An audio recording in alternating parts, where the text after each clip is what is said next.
ও, এটা তো ওই যে ওই পাশে মোটামুটি দেখাও যাইতেছে যে আমার হাত নড়াচড়া করতেছে, মানে অনেকটা ওই যে ম্যাশ জ্যাকেটের মতো। এটা অ্যাকচুয়ালি ম্যাশ। তাহলে ম্যাশ এয়ার ফিল্টারও বলা যায় এটারে। ভাই এটা কি আজীবন চলবে?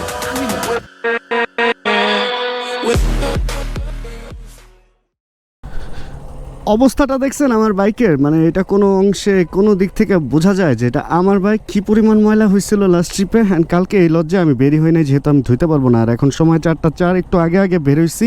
কাজ টাজ তো অবশ্যই আছে লাইফে, বাট তারপরেও আজকে বাইকের যত্নটা করতেই হবে। অ্যান্ড অনেকদিন পর ট্যুর শেষ করে বাসায় আসছি না, মোটামুটি মা আবার আরেকটা লিস্টও ধরাইছে, মোবাইলে ছবি তুলে নিয়ে আসছি লিস্টের। আর আজকের মেইন কাজ, মানে প্রথম কাজ হচ্ছে এই বাইকের একটা সার্ভিস, এবং তার আগেও আরেকটা গুরুত্বপূর্ণ কাজ হচ্ছে মার যেই খোয়াইশ না, এটা কি গুজারিশ না এটা কি বলে, মানে মার জন্য যে জিনিসগুলো কেনা লাগবে, কিছু মেডিসিন আছে, আরও কিছু টুকটাক জিনিস, ওগুলো কিনে রাখবো। কারণ ইদানিং আমার বাসায় ফিরতে ফিরতে এত রাত হয়। গতকালকে আমি বাসায় ফিরছি রাত 1:30-এ, তখন কে আমার জন্য মেডিসিন সব খুলে রাখবে, ডিসপেন্সারি কে খুলে রাখবে, ফার্মেসি তো খুলে রাখার কথা না। এই জন্য আজকে আগে ওষুধগুলো কিনে রাখি, কারণ এর মধ্যে ইনহেলার আছে, অ্যান্ড ইনহেলার নিয়ে আসলে কোনো ধানাই ফানাই করা যাবে না। এটা এমন একটা জিনিস, এটা ঘরে সবসময় একটা এক্সট্রা রাখা ভালো। অ্যান্ড মার সম্ভবত লাস্ট পিসটা চলতেছে, এই জন্য আরও 1-2টা কিনে বাসায় রেখে দিব। আর এখন আমাদের এদিক থেকে উত্তরা ওই যে রাজলক্ষ্মীর ওইদিকে যাওয়ার জন্য মানে বেশ চক্কর কাইটা যাওয়া লাগে, এটা তো আমি আগেও ভিডিওতে এই জিনিসটা দেখাইছি। আর ফার্স্ট অফ অল কাজ এই দুইটাই, ওষুধ অ্যান্ড বাইক ধোয়া, অ্যান্ড তারপরে আবার জীবনের সেই মানে ভাই আমি একটা জিনিস আপনাদেরকে বলছিলাম মনে হয় এর আগে, ওরে ফটো সেশন চলতেছে, এর আগে কোনো ভিডিওতে মনে হয় বলছিলাম। সেটা হলো আগে আমি আড্ডা দিতাম এখান থেকে রাজলক্ষ্মীর পেছনে, মানে যেদিন কাজ টাজ না থাকতো ইভেন্ট করতাম, তো ইভেন্ট না থাকলে আড্ডা দেওয়ার জন্য রাজলক্ষ্মীর পেছনে বন্ধু বান্ধব মিলে সন্ধ্যার পরে যেতাম। দেখা যেত 8টা সাড়ে 8টা যেতাম, 10টা সাড়ে 10টা 11টা পর্যন্ত আড্ডা দিয়ে দেন ব্যাক করতাম, এরকম একটা ব্যাপার ছিল। তখন যখন বাইকে যেতাম আর কি, যখন বাইক কিনলাম তখন যেটা হয়েছে, তখন মনে হইলো যে এত অল্প জায়গা রাইড করা লাগে, ধর এইখান থেকে এইখানে, এটা একটা কথা হইলো। আর একটু দূরে যদি হইতো তাহলে কত ব্যাপারটা মজার হইতো। যদি ধরেন স্টাফ রোড বা মিরপুর বা আরেকটু দূরে, মানে প্রত্যেক দিন 20 কিলো রাইড করে যেতে হবে এরকম কিছু।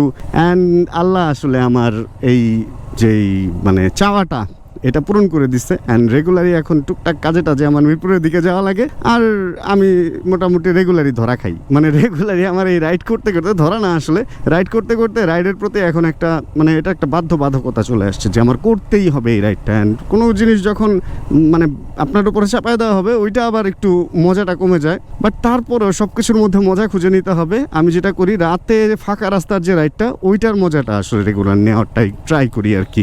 আচ্ছা চলেন আগে আমরা আসল কাজ সারি। ওহো, সবার বাইক চকচকা, আমার বাইক ময়লা, কি একটা বাজে অবস্থা।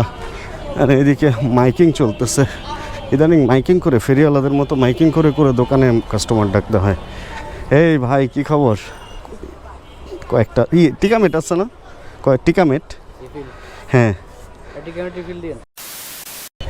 এই যে ডান পাশে এই যে জায়গাটা, এখন তো রেন্টেকার, খাবারের দোকান, মোবাইল রিচার্জ, রেন্টেকার, অনেক কিছু হয়ে গেছে। এদিকে আমরা একসময় বসে আড্ডা দিতাম, এখানে যেটা এখন ওভেন ফ্রেশ, এই জায়গাটা একটা ছোট্ট একটা অন্য খাবারের দোকানে ছিল।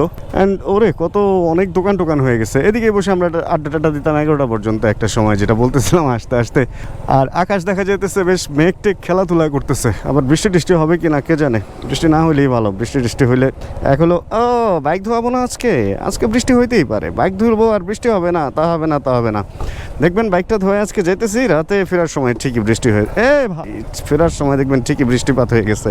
যাক চলেন, বাবু ভাইরে ফোন দিছিলাম, বাবু ভাই বললো যে উনি আছে আজকে, বলো ভাই দোকানে বাবু ভাইয়ের সাথে আজকে অনেকদিন পর দেখা হবে। অ্যান্ড বাইকটা যে টাইমটা ওয়াশ হবে ওই টাইমটা ওনার সাথে একটু আড্ডাও হবে। অনেকদিন পর আবার আমরা এই জায়গায় চা খাইতেছি। বাবুর শরীরটা মনে হয় বেশি ভালো না, তাই না? হ্যাঁ, আমার জ্বর 5 দিন যাবত জ্বর, 104 পর্যন্ত নাকি জ্বর হয়ে গেছিল। রাতে ঘুমের মধ্যে নাকি 8, 10, 20 উঠা গেছিল, ওটা ওনার খেয়াল নাই। খেয়াল আছে, আমি আমার এই যে আপনার 4-5 জ্বর হলে কথা বলতে পারি না, একটু বেশি না হইলে কথা আসে না আসলে। দেখ আমরা চাটা খাই, বাইকটারে ধুইতে দেওয়া হয়েছে মোটামুটি, ধোয়া হইলে আবার একটু ভাই বাইরেই তো একটু মিরপুরের দিকেও যাওয়া লাগবে, একটু কাজও আছে, আবার একটু ঝড় ব্যাপার। বাইক ধুইলে বৃষ্টি হইব না, এটা তো হইতেই পারে না, ঝড় একটা ভাব শুরু হয়ে গেছে অলরেডি। এই যে লাস্ট যে ফুটেজটা দেখছেন, এরপরে আরেকটা ফুটেজ ছিল, যেটা হলো আমি যাচ্ছিলাম সেইখানে যেখানে আফটার মার্কেট যে পার্টসগুলো সম্পর্কে আপনাদেরকে, পার্টস না আসলে এয়ার ফিল্টার সম্পর্কে আপনাদেরকে একটু আইডিয়া দেওয়ার ট্রাই করব। কিন্তু লাস্ট এরপরের ফুটেজটায় সাউন্ড রেকর্ড হয় নাই, অ্যান্ড এর আগেরও একটা দুইটা ফুটেজের সাউন্ড রেকর্ড হয় নাই, যে জিনিসটা ইদানিং আমার খুব বেশি হইতেছে। গোপ্রো এরকমই একটা সার্টেন টাইম পার হওয়ার পর বিভিন্ন রকম ঝামেলা শুরু হয়, অ্যান্ড সেটাই হয়েছে। চলেন তাহলে পরবর্তী ফুটেজে যাই, অ্যান্ড কী যেন খাইছিলাম, ভেলপুরি নাকি, ওই ফুটেজে যাই। রাস্তায় দেখছিলাম ভেলপুরি দেখে মনে হয়েছে যে খাবো, অ্যান্ড বলার পরে উনি সুন্দর পলিথিনের মধ্যে নাকি টক দিয়ে একদম প্যাকেট করে দিচ্ছে। এটা খোলার পরে বোঝা যাবে আসলে কতটুকু প্যাকেট করছে না কতটুকু কি হয়েছে। ওরে আসছি ইমোটো বাজারে, অ্যান্ড এখানে ভিতরে কাস্টমারের ভিড়। আমার ভেলপুরি যদি কেউ খেয়ে ফেলে বলবোই না আমি নিয়ে আসছি, কাস্টমার বেরোলে পরে বলবো। এই রে পলিথিনের ভেতরে তো বোঝাই যায় না যে ব্যাপারটা যে কত ওরে সিনেম্যাটিক ভাই। নিয়ে এসেছি হচ্ছে ভেলপুরি, আমরা এখন 3 জন খাবো, এই যে ভাই আর আমি। সেই ভেলপুরি খাওয়াবো ভাই। একটু আগে কাস্টমার ছিল তো, আমি ভিডিওতে বলতেছি যে ভিতরে কাস্টমার আছে, কাস্টমারের সামনে বাইর করা যাবে না, ভেলপুরি ভাগ দেবো। কাস্টমার তো বলেও দিছে উল্টা কথা।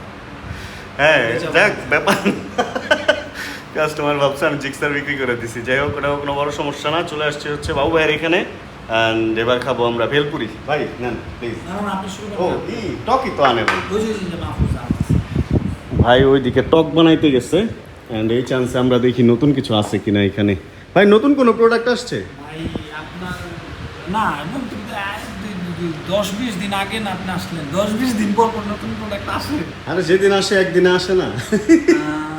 আপনি বলছিলেন কোনো একটা আসবে, কুইক থ্রটল। না ভাই কুইক থ্রটলটা এখনো আসে নাই ভাই। আচ্ছা কুইক থ্রটল আসে নাই।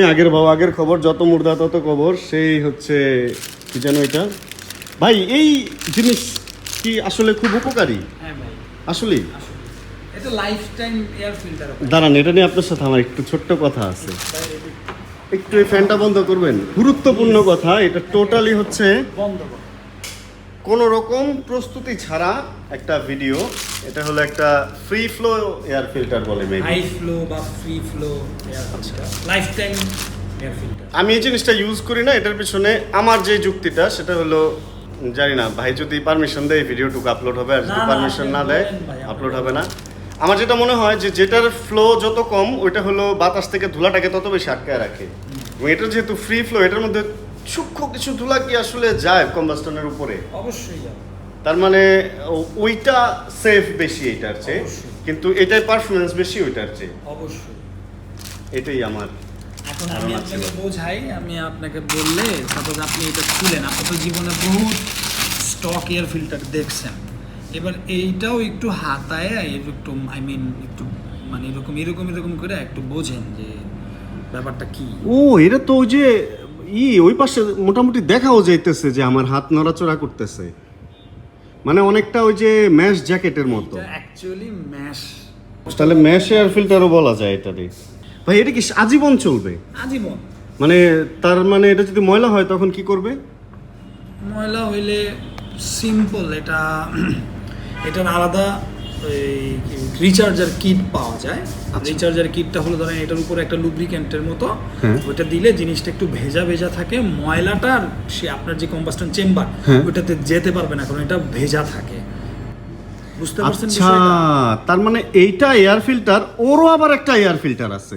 যেমন আমাদের বাইকের এয়ার ফিল্টারও, আবার ওর জন্য এয়ার ফিল্টারটা হচ্ছে ওই লুব্রিকেন্টটা, মানে ওই ময়লাটা ধরে রাখে মূলত। বলতে পারেন যে এটা ভেজা থাকার কারণে, সাপোজ আমার কাপড়টা যদি শুকনা থাকে, যত পরিমাণের ধুলাবালি এটা দিয়ে পাস হবে, ভেজা থাকলে কিন্তু বা অয়েলি থাকলে কিন্তু মানে পিছলা বা অয়েলি জিনিসপত্র কিন্তু ময়লা বেশি আটকায় রাখে। আমি জানি না, হ্যাঁ স্টিকি আর কি, মানে স্টিকি রাইট। তো চুইংগামের মতো ময়লা আটকায় রাখছে অনেকটা। তো এটা একটু ভেজা থাকার কারণে ময়লাটা যায় না। ওয়াশ করতে হয় না, জাস্ট ওই লুকটা ওয়াশও করতে হয়। ওয়াশ করতে হবে। ধরেন আপনি 5000 কিলো পর ধুলাবালি জমে গেছে, আপনি এটা নর্মাল সিম্পল যে শ্যাম্পু সাবান পানি যে ফেনা পানি থাকে এটার মধ্যে চুবাবেন, ধুবেন, রোদে শুকাবেন, তারপর এটা লাগাই দিবেন। ওই রিচার্জার কিটটা লাগায়, যেমন অনেকে আবার WD-40ও লাগায়। আচ্ছা WD-40 এটার মধ্যে লাগাই দিলেন, তারপর মানে ইনস্টল করলেন, শেষ, আপনার প্যারা শেষ। এটা চেঞ্জ করা লাগে না। এবং এইটাতে ধরেন মানে মনে পড়তেছে না কত কথার কথা, বক্সে তো সবাই লিখে রাখে, তারপর এটা তো বাংলাদেশি কোনো কোম্পানি না যে আন্দাজে লিখে রাখবে।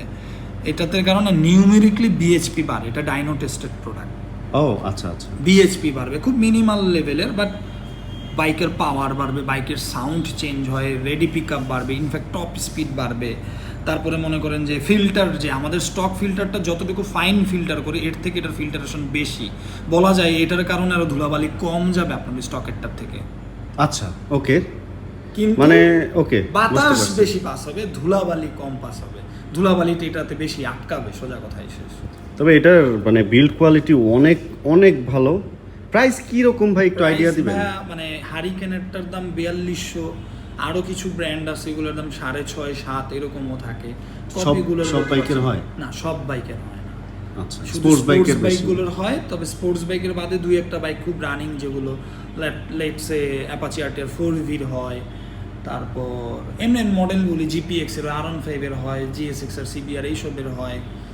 এই তো, এটাই এনভায়রনমেন্ট ফ্রেন্ডলিও আচ্ছা, আছে কাহিনী কুহিনী আছে। যাক, হালকার মধ্যে জিনিসটা চোখে পড়লো, একটু আইডিয়া নিয়ে নিলাম। আর এবার চলেন আমরা খাবারে যাই। খাইতে হবে ভাই, এয়ার ফিল্টার যেমন বাতাস খাওয়ায় বাইকরে, আমাদেরও তো খাইতে হবে। ওই ঘটনাটার পরে হচ্ছে আমরা ভেলপুরি খাইছি, অ্যান্ড ভেলপুরি খেয়েটে তারপরে রওনা দিয়ে যে আবার রেকর্ড শুরু করছিলাম, সেই হচ্ছে আবার সেই সিস্টেম, সেই ব্যাপার, মানে ভিডিও আসছে কিন্তু সাউন্ড আসে নাই, তাই আর রাস্তায় কোনো কিছু দেখাইতেও পারলাম না, অ্যান্ড বিদায়ও নিতে পারি নাই। তাহলে আজকের ভিডিও থেকে এইখানে বাসায় এসে বিদায় নেই। হোপ রাখতেছি ভিডিওটা আপনাদের ভালো লাগছে। যদি ভিডিও ভালো লাগে প্লিজ একটা লাইক দিয়ে দিন, চ্যানেল নতুন হলে প্লিজ সাবস্ক্রাইব করে আমাদের ফ্যামিলি মেম্বার হয়ে যান, অ্যান্ড জানাবেন কে কোন জায়গায় বসে ভিডিও দেখছেন। তাহলে দেখা হবে আমার নতুন কোনো ভিডিওতে। আর যতক্ষণ পরবর্তী ভিডিও নিয়ে আমি না আসতেছি ততক্ষণ ইনশাআল্লাহ আমরা থাকবো ভালো, আমরা থাকবো সুস্থ এবং করতে থাকবো চিল, ইনশাআল্লাহ। Chill bro. Check the mic and make sure it sound right, boy.